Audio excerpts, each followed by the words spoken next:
You're watching ETN, where we don't do news, we just talk entertainment. Share and subscribe. Hey guys, welcome to Entertainment Talk Nation. This is Rob. This video, we're going to do our review for episode 9 of The Walking Dead, season 5. A very, very tough episode. Definitely not something I was expecting, and I'm pretty sure a lot of people weren't expecting what they got. And what we got here was a very unique episode. The way it was designed, some of the things we saw at the end, we saw in the beginning, and we got, we now knew what it was we were watching, once we saw the very end of the episode. I criticized the show for the first half a lot, and I gotta say I'm very, very pleased with this episode. This is a very good episode. Probably one of the best episodes, since the first 3 of this, from an emotional standpoint, probably one of the best episodes since, Herschel's demise. And, definitely something we weren't expecting. So we see that the group is struggling, really, really struggling being on the road for a long period of time. We still see Maggie very briefly in the beginning, obviously dealing with the loss of her sister, and what we believed was a burial ceremony for her sister. And, the group, we didn't see everybody, but, we got the idea that everybody was together, obviously the way they set it up. And they're traveling out east, and they're going to, I believe it was outside of Richmond, Virginia, to go to Noah's home, where he said that they had built walls and some sort of security. And it was Beth's goal to get Noah to his home, to his family. And Rick, obviously, later on in the episode, when he was talking to Glenn, said, we did this for Beth. Obviously, when they got there, the place was in shambles. Now, while we're all watching what's going on with Noah and the group, while they're in this little town, this complex that had walls built, and obviously seeing Tyrese's struggle, and we'll get to that in a minute, I think the biggest thing that we noticed is this wasn't just all about zombies, what happened in this town. I mean, the buildings were burnt. They even looked like they were bombarded. And I was listening, trying my best to listen to the radio transmission throughout the episode when they would play it to get an idea of what was going on. But it was kind of really hard to tell because I felt that maybe there was a link there. But either way, we saw bodies chopped up, zombie bodies chopped up. Later on, we saw that the torso portion of those zombies were in the trailer. Really something weird going on here. And I'm sure we're going to get an answer to that. I think some of us can speculate what we think it might be, but I don't want to spoil anything, so I'm just going to stay hush on that. But I think a lot of you know what I'm referring to, especially if you've read the comic. As we get there, obviously Noah is very, very distraught about what he thinks at the time happened to his family, or you pretty much say it's a certainty what happened to his family. There's nobody alive there. There's zombies scattered everywhere. The walls are broken down. And we know that zombies didn't do that either. There's no way zombies can pull down brick or metal, especially after they've decomposed for so many years. And, Noah takes off and he wants to see his home. He wants to see what happened. He wants to know for sure. And I think anyone would. Even if you know deep down inside that your family's probably dead, you have that last glimmer of hope that you run to your home and maybe there's somebody hiding in a closet and, whatever the case may be.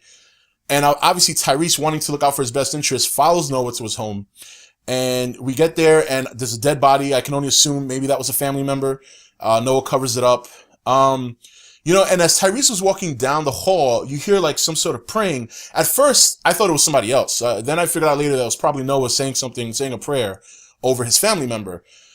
Then he goes into the room and he sees one of Noah's twin brothers, not Noah's twin, but he had twin brothers, and just laying on the bed was eaten. And he looks on the wall and he sees the different pictures of the twin brothers. And, in the background, you see something. And before you know it, Tyrese is bitten. And I gotta say, I was shocked. I was very surprised. There's gonna be a lot of pissed off people about that. And some of you fans get crazy when somebody dies on the show. I mean, if they had this much support for Beth when she died, I could only imagine Tyrese. And I gotta say, it was very emotional. It was, but I didn't feel as emotional about it as I thought I would, because part of me feels like Tyrese was just gutted out of the show. I kind of feel like we didn't see him come full circle.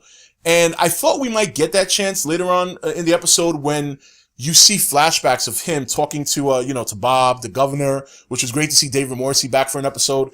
Obviously Beth, the 2 little girls, Lizzie and Mika, and, the hunter. I don't remember his name. And it's almost like a conflict inside of him. Like, almost, would he have lived if he had been the horrid person that he was trying to prevent himself from being? Or did he do the right thing by living the life he did from the time the apocalypse started till now, which is being more merciful, trying to keep his humanity? And when I saw that conflict, and I thought it was a very compelling portion of the show, I thought it was very nice the way they did that, the way they show him, like from the time he got bit to the end of the episode, basically what you were seeing was Tyrese go, on the cusp of life and death. Almost like it was almost like he had a choice as to whether or not he wanted to live or die. And during that time, Bob, Lizzie, Mika, Beth are telling him it's okay. It's better this way. And you want to know something? Let's be honest. It is. It is. You don't have to worry about anything anymore. You don't have to worry about getting bit. You don't have to worry about seeing loved one die. I hate to sound that way, but the show tries to ground the zombie apocalypse so realistically that it strips hope from you on every turn. When Bob seemed too happy, suddenly he's dead. We've seen Tyrese and how he has forgiven Carol, how he's been very humane, how he's tried to be merciful. And that does shed a lot of hope to other people in the group. Now he's gone. How many members of the group are left that have any kind of humanity hope within them? Probably none. Maybe Tara, if we even get to explore that. But so I love that part of the show. I love how they went back and they put these characters in front of him. And it almost felt depressing. It's like, wow, this is the last part of his life he's got to deal with. He's going to die questioning whether or not he did the right thing. But he didn't question himself. He stood up to the governor. He said what he had to say. Regardless of the outcome, he believed that what he did was right. He believed that people could live the way he lived. And I think that was the important message here, is that no matter how much hope is gone, no matter how bleak things look, you need to, keep your humanity. But unfortunately, if you do, you have a very good chance of dying. You have a better chance of dying if you go the humanity route than you do if you go the ruthless route. And, for a second there, they teased us. They dangled us in front of a carrot, or dangled a carrot in front of us, I should say. When they chopped off his arm, you thought that maybe he would have a chance. But unfortunately, he succumbed to the bleeding. Carol was too far away to come and cauterize the wound and patch it up. And eventually he died. And it was very sad. I think had I seen more of Tyrese the way I'd hoped to see him throughout the show, it probably would have hit me harder, but that doesn't mean it's any less, saddening to see him go. It's just, I wish they could have done more with him. I wish I could have seen him do more on the show, than what we got to see. But nonetheless, that doesn't mean it was a very good episode. This is exactly what I was hoping for, exactly what I was expecting for the second half, was for them to really kick it off into gear. And I just hope it continues on to the end. Obviously now they have a reason to go to Washington. That was another question I had, like what would be the purpose now since they revealed that he no longer has the cure? But they used Noah as a reason to get closer to Washington, and then furthermore used Michonne to propel them the last 100 miles, saying that, hey, he said there was no cure, but he didn't say, but he wanted to go to Washington for a reason. Maybe there's a good reason why. So we're going to see them head to Washington. Tyrese is gone. It's very sad. My wife was torn up. My wife's like, everybody I like dies. Cause she loved Herschel. She loves Tyrese, and, she loves Glenn. And, for those of you who read the comics, my wife did not. So, I'm just going to keep my mouth shut. But it was a good episode. I like the way they did the whole flashback. I like the scenery. I like the way they kind of showed us in the beginning what really happened and made us think that was about Beth when it really was about Tyrese. Obviously I didn't expect Sasha to outlast her brother, but she has. And, it was a very good episode. Even the cinematography was great too. Showing the sun, which to me signified the light, the light that we all quote unquote see before death. And I love that they had Tyrese on the cusp. He was like almost kind of in the purgatory. He was between life and he was between death. And even though he decided he wanted to live on, obviously real, biology, you just can't, no matter how much you want to live, once you bleed out, and that's it. On a side note, I thought it was very interesting at one point when Glenn was talking to Rick and he picked the bat up. Just saying. So, in terms of what happened in that town, I know for a fact we're going to find out soon. Obviously, that was not all zombies, so we'll see what happens. But that's it for this review. This is Rob signing off for ETN, where we don't do news, we just talk entertainment. Take it easy.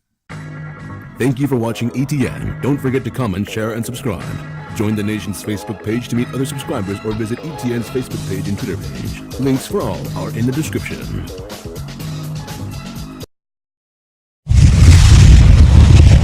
You're watching ETN, where we don't do news, we just talk entertainment. Share and subscribe. Hey guys, welcome to Entertainment Talk Nation. This is Rob. This video, we're going to do our review for episode 9 of The Walking Dead, season 5. A very, very tough episode. Definitely not something I was expecting, and I'm pretty sure a lot of people weren't expecting what they got. And what we got here was a very unique episode. The way it was designed, some of the things we saw at the end, we saw in the beginning, and we got, we now knew what it was we were watching, once we saw the very end of the episode. I criticized the show for the first half a lot, and I gotta say I'm very, very pleased with this episode. This is a very good episode. Probably one of the best episodes, since the first three of this, well, from an emotional standpoint, probably one of the best episodes since, Herschel's demise. And, definitely something we weren't expecting. So we see that the group is struggling, really, really struggling being on the road for a long period of time. We still see Maggie very briefly in the beginning, obviously dealing with the loss of her sister and what we believed was a burial ceremony for her sister. And, the group, we didn't see everybody, but, we got the idea that everybody was together, obviously the way they set it up, and they're